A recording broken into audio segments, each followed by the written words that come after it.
Okay, here's one on an often unknown Norse goddess, and she has a little bit of strange origins, even a strange name. We'll get to all of that, but women, you got to get set down for this one, especially for this is the wife of Thor,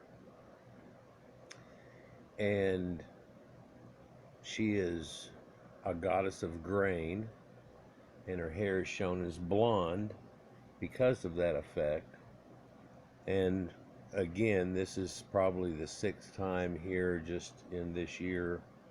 Well, no, not since the 4 months off thing. So it's the sixth time that I've shown you correlations of gods, goddesses, and things that aren't readily known. Sure, there's the Greeks and Greco-Roman gods they know that correlate, but the same thing is said about the goddess who lives in Sumeria, the one of the Hittites, the one of the Canaanites,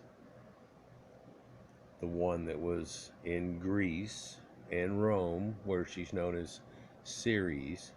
It's where we get cereal from. A cereal also is a period of time.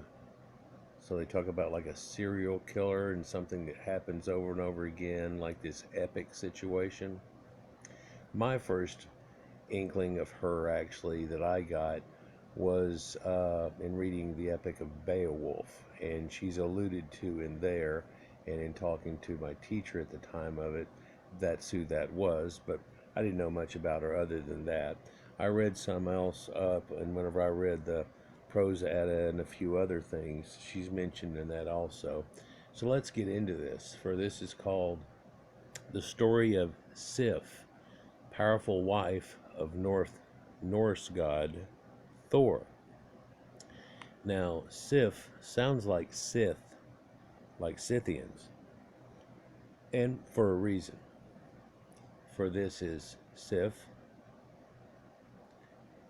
The warrior god Thor is well known from Old Norse literature. He has become a popular culture icon, but his wife seems to be largely forgotten these days.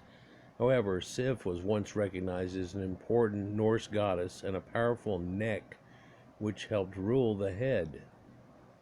A Norse goddess of wheat, fertility, and family.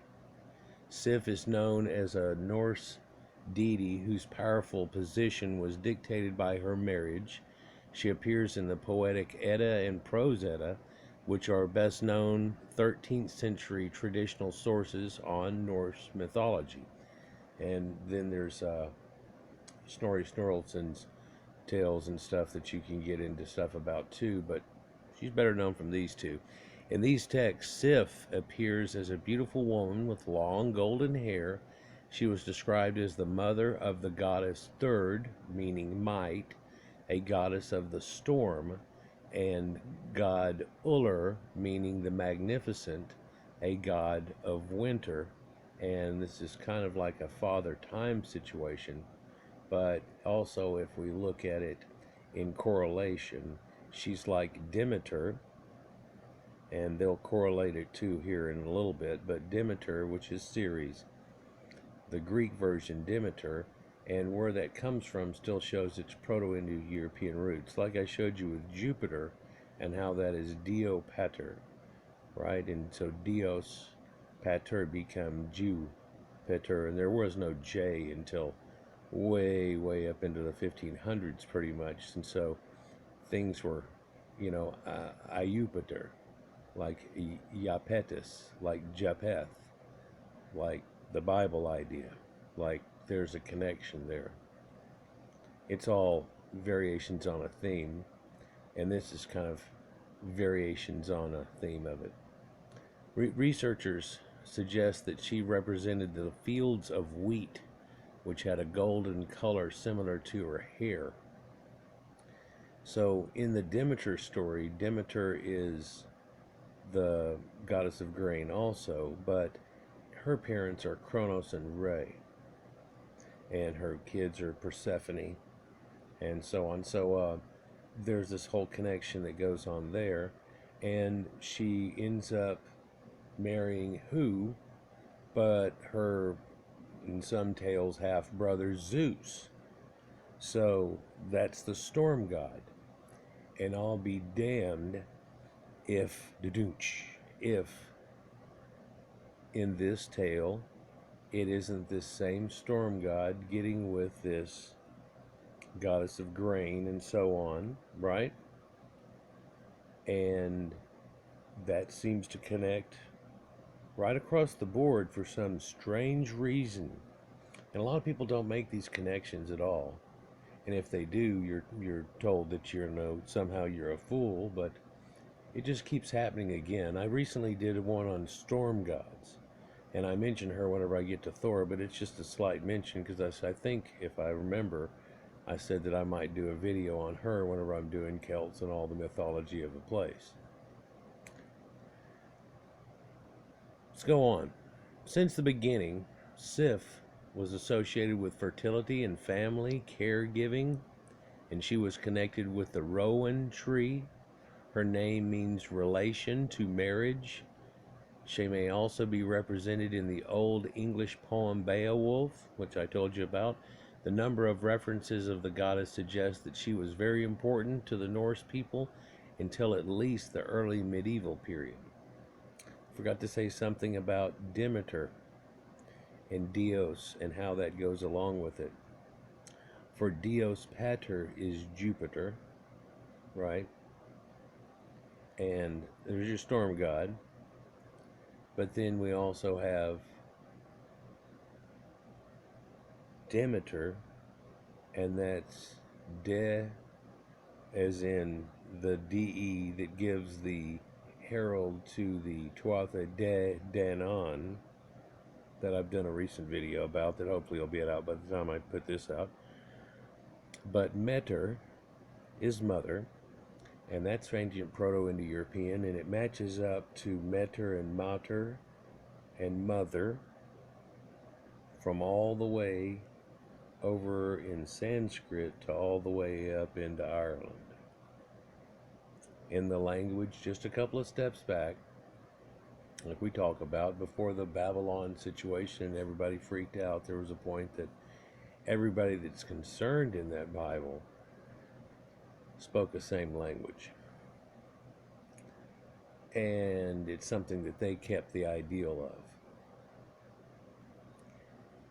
So Demeter signifies that she's a mother, and in turn she's a mother also, and her children match up quite well, not always, but quite well, to the other goddesses and so on. And this one turns into a male and female, and they get aspects, and these people over here have some freaky stuff going on, but variations on a theme of the same situation. And to me, after studying it all, it seems like it's pretty easy to see that that's the same thing. I mean, I know you're playing the same song. I've heard that song before. I know it. And I've heard somebody try to do it on a banjo and do it in a country way, and now in music and so on, in a symphony. But that's an old Led Zeppelin song. It's called Stairway to Heaven. I recognize it. Swear. Right? And so you get this variation on a theme. I don't know if this is supposed to be her first husband, because ladies, by the way, if you don't have enough hatred to her already, she was married before Thor, and it was to a giant. But we've talked recently about who came into where and then who was supposedly a giant. He doesn't necessarily look so big, but we don't know how far away he is. That may be a whole aqueduct, and the guy's 70 foot tall. I doubt it.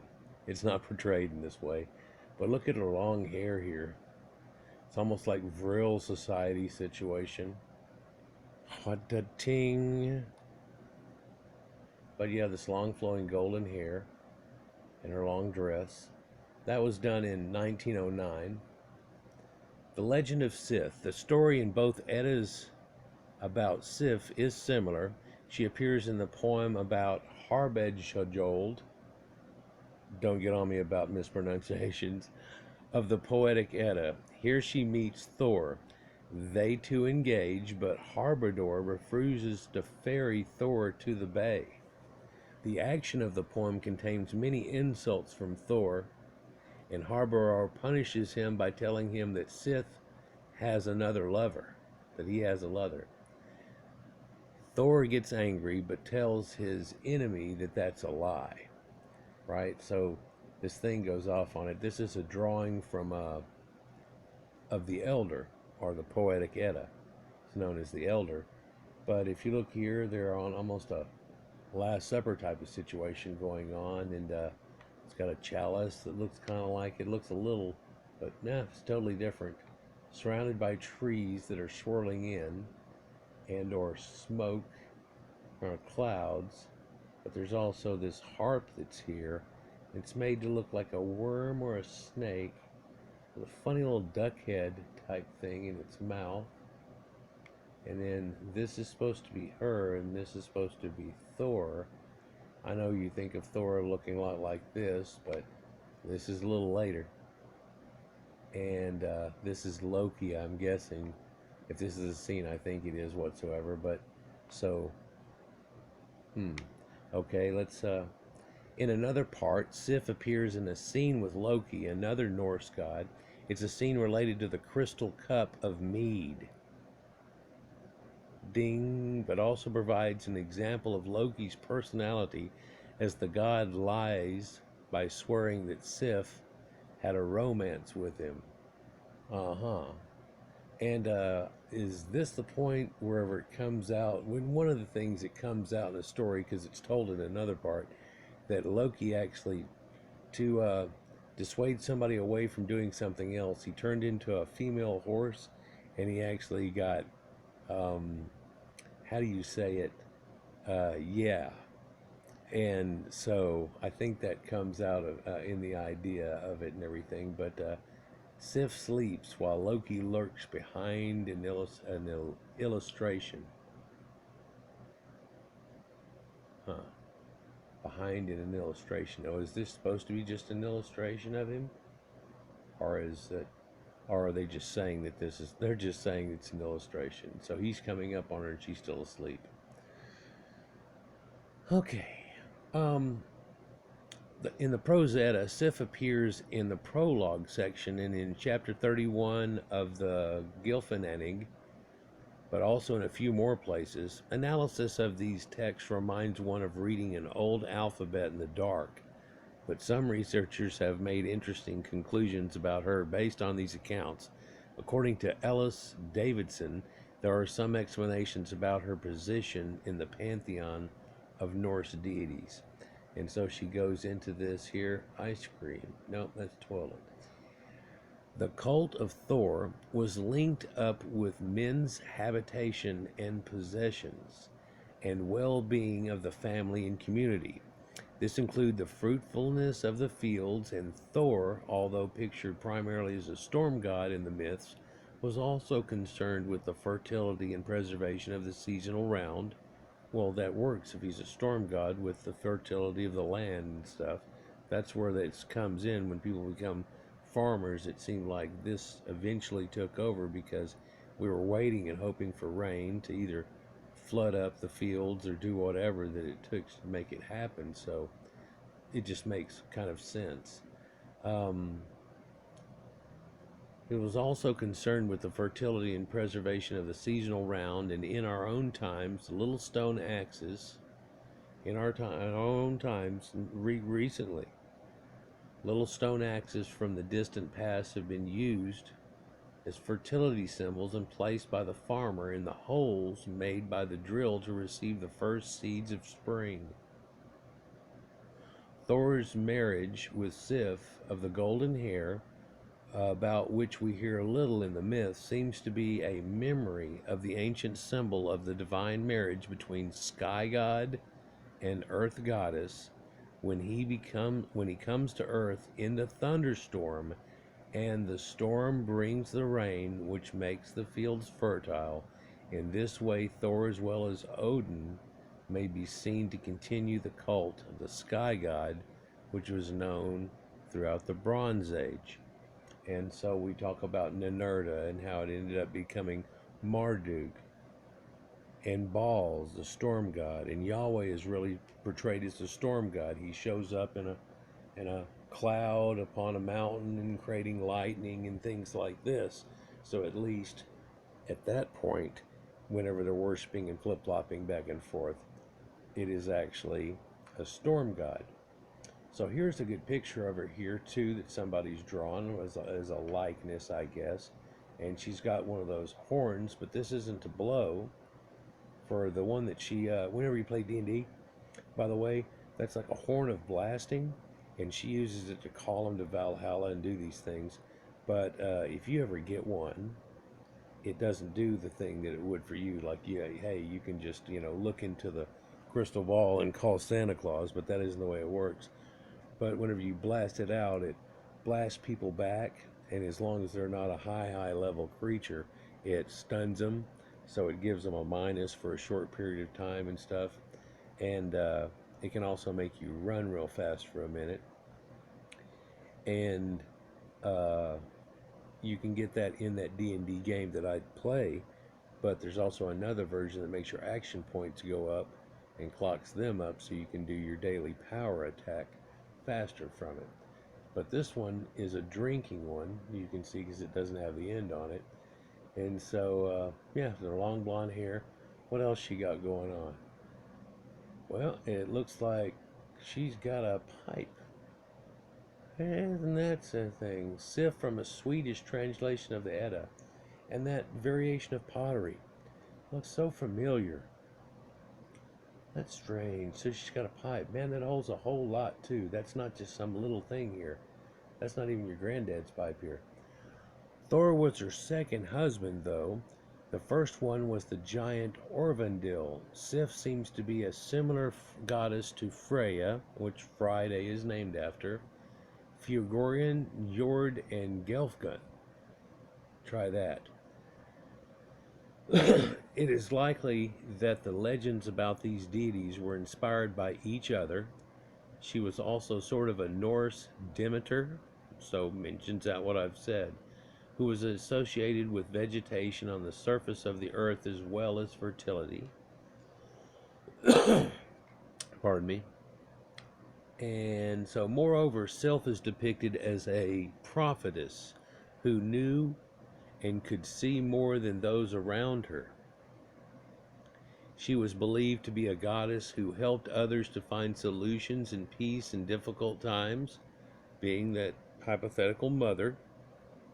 She was, it was once tradition for people to bake breads with many grains to honor this goddess and ask for her help.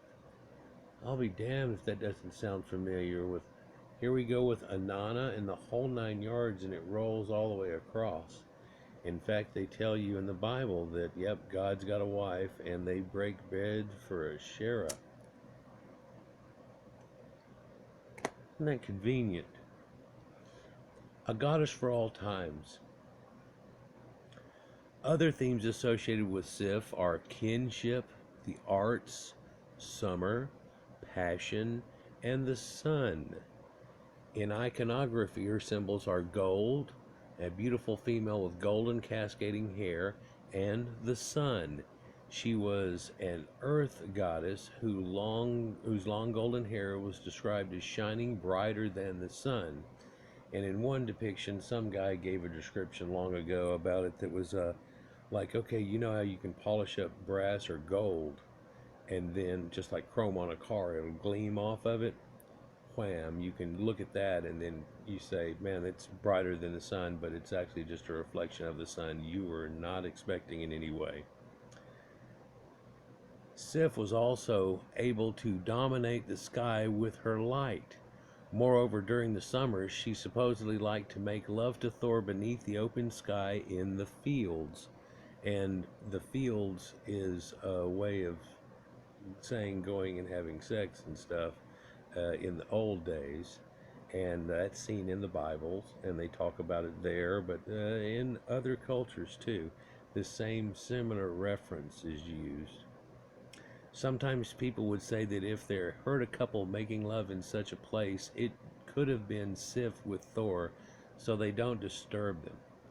Norse people of Iceland always greet the first day of summer with much joy and gratitude. It seems that Sif, as an earth goddess, played an important role in this early celebration. In the 19th century, a researcher named Jacob Green wrote about Sif in his works, bringing her back to Scandinavian folklore. Her popularity rose up with the resurgence of past folklore and the rise of the importance of old traditions and old beliefs. I'm kind of telling you about some of them now, but it'd be great if you went to it in some type of depth. It's better, though, if you get somebody read it to you that really breaks it down and knows what they're talking about. Since Thor's temple has started to become a new reality in Iceland, his wife is also becoming one of the most popular deities in the Norse religion. And yeah, they've started up a whole druidic type thing and all kinds of different aspects here of elder Norse religions again. It's not really touted here in the West. Don't want to have that kind of concept going on. Sif became a main character of the Marvel Comics and in the movie Thor by Marvel Studios as well. Her name was used to name a volcano on the planet Venus, which is known as Sif Mons. So, it's not only just Greek and Roman gods that gets put into everything. So this couldn't be her, but this is apparently some depiction of her. And what's strange is she doesn't have the blonde hair and doesn't really seem like the same girl. Almost seems like her alter ego a little bit. But are they saying this is Sif? Artwork for the cover of Thor, Son of Asgard 3, back in June of 2004, huh? So, yeah, a depiction of the Norse goddess Sith. So, Sif has a lot to do with the Scyths in the ancient Norse, and not well known. A pipe, drinking, sleeping, partying, helping make decisions, having trouble making her own decisions, but coming to the aid of everybody, and when she needed to, blowing her damn horn. Sound familiar, ladies? Well, a lot of this it should sound familiar to a lot of people, for this has some of the same grassroots, no pun intended. Oh, yeah, well, what the hell? Yeah, there's a pun intended definitely in that. Same kind of roots, hooked up the same type of trees, sacred people, and going back into a time before time. She could call a storm too, by the way. But that with the horn, it seemed like she could call a storm with the horn. She couldn't just call a storm like, he could, even though she was married to him.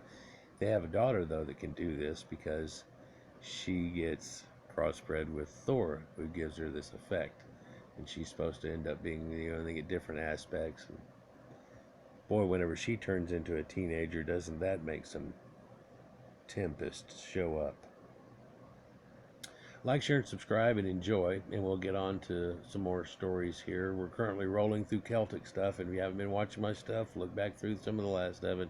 We're talking about that and a lot of others and making connections with who these people were and who they ended up being and where it all comes from, and many things where it all comes from. Peace.